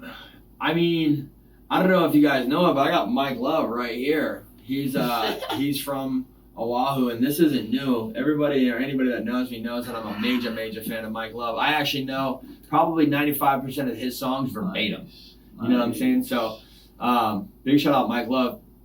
Yes, my music that I like to listen to, I don't know, I'd like to say that I'm very, very diversified in the music that I listen to. But yeah, keep going with your question. So you listen to reggae, right, and stuff? Yes, Joe Reggae, big time. Okay. What is your top 3 reggae groups? I like to hear what kind of reggae you're listening to. Top fucking, first of all, I don't have any trees that I hang out in. So if you're asking me top 3, I'm just kidding. So 3 is actually tree here. So my top 3, reggae. So Mike Love, obviously number 1 reggae artist. He's very diversified in the music that he makes. Kind of like a reggae pop punk is Sublime. They're kind of rock reggae vibes. It's obviously tattooed right here on my arm, 40 Ounce of Freedom. Right next to Mike Love, probably my favorite album ever. And then 3rd. Your boy's been getting down with some J Boog vibes for a long time. You know what I'm saying? She give me love, give me love, give me love. She give me good love. You know what I'm saying? Like I've been listening to J Boog before J Boog was even famous. You know what I'm saying? In high school, J Boog was like, he was popular, maybe amongst Polynesian cultures and stuff.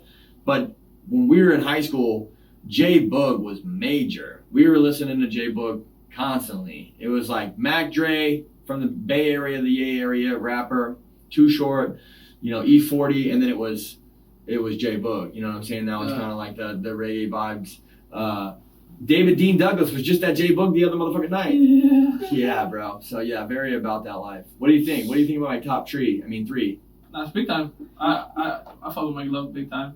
Sublime, I know some of their songs. I don't know too many. But yeah, J Boog is J Boogie, dog. He's been around. Yep. We've been jamming that guy since we was KK too, bro. J Boog's stupid J fire. Boog. Come on, tell me you listen to Fiji too, right? Yeah, Fiji's very good. Fiji's very good. Obviously, yes. The Vitals is my top. Yeah, Vitals is fire. Yeah. The thing is, dude, I got a keen ear for music, dude. I know one of the things that's interesting about me, not to toot my own horn, Hong Kong, but the amount of lyrics that I've been able to memorize. Can't remember your fucking name, but I'll remember every word of that song, and I've only heard it 3 times. Yep. You know what I'm saying? So I don't know what it is about me with music. I've been also freestyle rapping since I was 10 years old in the trailer park in Michigan that I grew up in. So let's talk story about this real quick. I want to share this with you guys. So earlier I talked about big opportunities flowing in my way. Good things coming. You get what you give. Things are flowing right now. Couple of those things going down is I'm going to cruise back to Reno here shortly, and I am going to throw a comedy show. It's going to sell out, guaranteed. I'm going to headline that comedy show. I'm going to crush, guaranteed. I got 4 other comedians that are going to crush. I got an awesome host, so I'm going to do that. I'm going to link back up with the other studio that I work with, Lifestyle Studios. I'm going to record another podcast while I'm there. So back-to-back podcast, comedy show. Then I'm being flown from Reno to Buffalo, New York. So when I was in Daytona Beach, I was on our tour bus, Concrete Cowboys tour bus, right? And there's a homie that's on there named B Mazy. Big shout out B Mazy.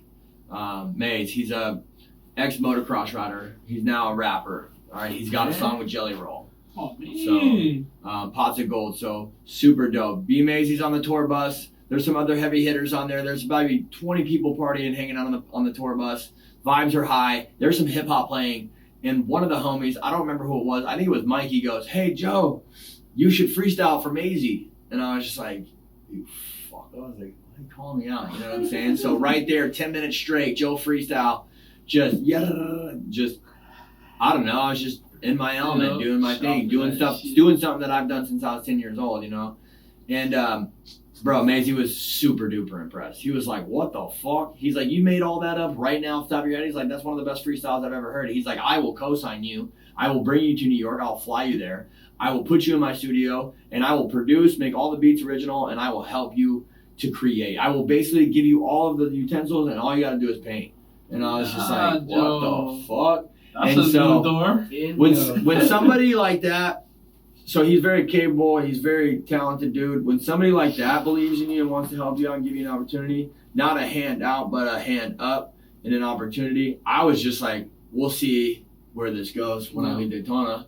It's one thing to talk about it, but Mazy is definitely about it. And so that is fucking happening. Nice. That is happening. And so it's interesting too, because I think about it, like, what kind of music do I like? Well, I definitely love reggae, right? I definitely love hip hop. I definitely fuck around with country. You name it, dude. Metal. I've hosted metal shows dressed as the Joker. I think you match country. Yeah, country vibes are sick. So here's what I was gonna say. Watch yourself, Brad. No, I'm just kidding. One thing that I'll say is nowadays it seems like it's becoming not norm to branch out into different genres of music. So basically what I'm getting at is I don't know exactly if I want to just be like straight hip hop all the time. I don't think that's necessarily me.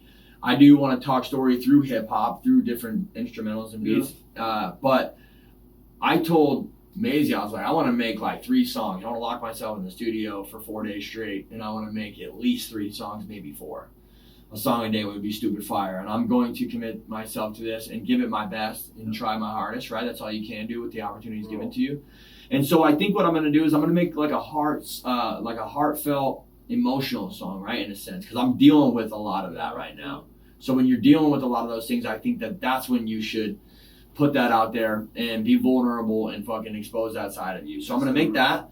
I think I want to make a reggae hip hoppy song. So with that being said, I want to make like a fucking islandy song, bro. Like you listen to, oh, that's Joe, bro, and it's just something super vibey. And I also, if I can execute that song and if it's proper, I want to shoot a music video here for it eventually.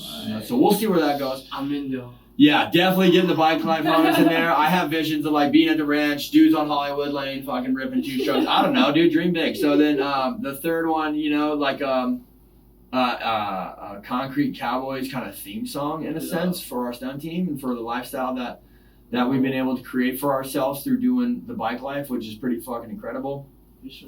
And then the fourth one, I want to make like an old school kind of hip hop freestyling song talking about kind of what I've been through, where I came from, and Solid, to bro. give some perspective and knowledge on that. And We'll be waiting. And then after that, I'm gonna do that, and then I'm gonna fly to Nashville, Tennessee, and I'm gonna do the biggest stunt show that we have ever done in my life and in all of our lives. So we got sponsored by Western Power Sports, which Fly Racing, Scorpion Helmets, Shinko Tires. There's a lot of different companies that fall under that umbrella. So Concrete Cowboys, Western Power Sports, how you doing? And then also Monster Beast.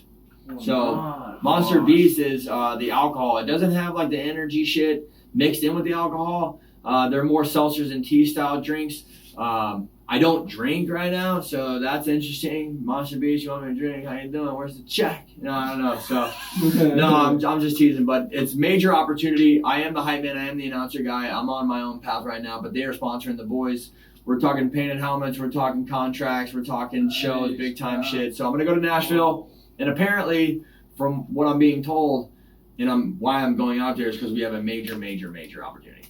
So what's cool is we're gonna fuck around and find out what that leads to. Nice. So your boy, I'm kind of blessed. I just kind of get in a plane, I go, and I fly off. I land, I get off, I hype shit up, I shake hands. We greet everyone. We treat everybody with respect. We don't cool guy nobody because that cool guy shit's for the birds. And we talk story with people and just, you know, like when we were in Daytona, dude, it was like our tour buses out there. We got all the merch set up and people are coming up and it's like we're dabbing people up. We're taking photos, signing autographs, whatever, you know, being nice to the fans. And then we're like, yo, here's a Monster Beast. Go check out the bus. And these dudes with their chicks and shit, they're like, wait, we can go onto the bus? We can go check out your guys' tour bus? It's like, yeah, dude, go on there, check it out.